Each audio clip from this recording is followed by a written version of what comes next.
can you help describe the different type of the product marketing? Because myself, I've seen product marketers do all kinds of works, right? There are pricing, there's a packaging, there is a release, there's our solutions.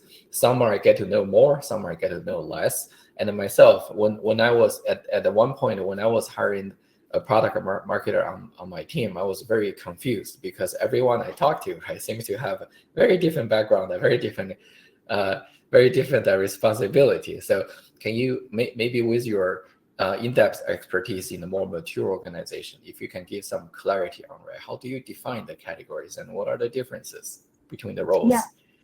Yeah, definitely. It looks different by the company, but there's a few major roles. So the first one is like the core product marketing, basically working on product launches, bringing new features to the market, releases, things like that. The second one is more the outbound product marketing. So usually it's called like solutions marketing or industry marketing. So that's the role I'm in right now, where it's speaking to a particular persona, whether it's say the marketing department or the procurement department, or it's speaking to a specific industry about the industry specific challenges. So you're sort of packaging up your existing offering, but really talk to the industry owners in their lens, like what are the regulations they're facing, or what are some of the business processes that's unique to them that you can help. For example, like a manufacturer or like a CPG company will have a lot of challenges when it comes to supply chain. But a financial services company don't have a supply chain. They don't make physical goods. So you wouldn't pitch like your solution around supply chain to them. So that's where sort of the industry work come in. The third piece is pricing and packaging. I think it's pretty self-explanatory. Like how do you like price? It's more common around like subscription-based business, where just like the different tiers or packages and the different prices of your offering. The next is competitive analysis. So that's like how you compare like the win-loss analysis, your strengths and weaknesses compared to your competitors, and also a lot of like monitoring what competitors are doing and saying, and how do you position your product against competitors.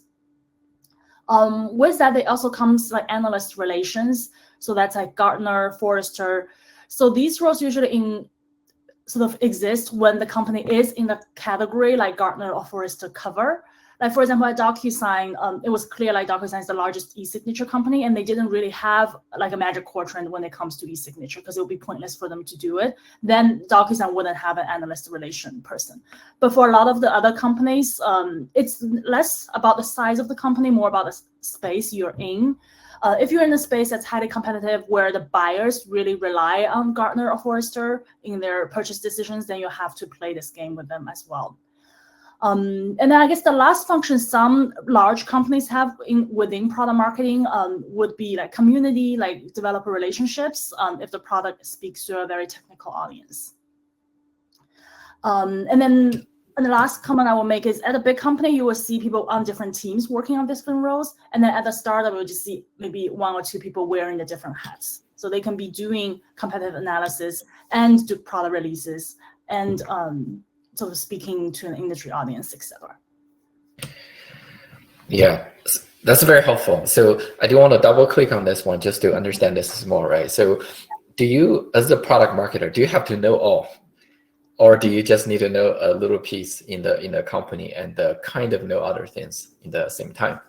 Yeah, I think it depends on the size of the company. So if it's smaller, you do have like a wider scope, but then usually the product is less, it will have fewer features or fewer segments it's going after. Versus the big companies, you also need to know a lot, even though your role is more specified, because there's just so much going on within your own company's features and the product capabilities. I would say you need to like know enough, like you need to like understand the different topics. It's more, so a lot of PMMs wear different hats. So where in one company, they will be doing like the core product marketing, and then the next company, they can work on like a solutions role. And next company, they may be more focused on competitive analysis or spend a lot of time in analyst relations. So I think depends on the company, and when people make career changes, they have the same skill set. They can switch between the different sort of scope of topics. Right.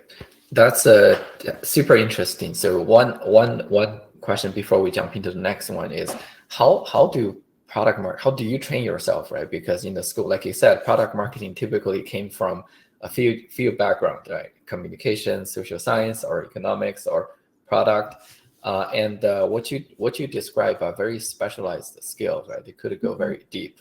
And also tying back to my own technical background, right? If one person wanted to be let's say a data scientist, right, or engineer, you go through exactly the kind of curriculum, and after graduation you go into the roles. But there is no curriculum for product marketing. So how do one pick up such a knowledge? Yeah, I think it's mostly learning by doing, like on the job training. That's why sort of the first role in product marketing is the hardest to get. And then once you have that experience, it will be hard to get another job. And then you kind of just learn on the job. Another way is there are some online resources and certificate and programs you can take and learn, just like get the basis. I mean, these are not going to necessarily help you like get a job and stuff. It's more like if it's your first or second product marketing job, you can take these classes or ask questions via these communities to just help you hone your craft. And that's more like a lifelong learning. I feel like it's a craft that you can always get better at. Then you will always find this kind of learning useful. Yeah. Right, exactly. I think when you're on the roll, the resources and the opportunities become more available. But part of me think, hey, it's hard to get in in the beginning, right? No one was trained to be this role in schools. Got it. Cool.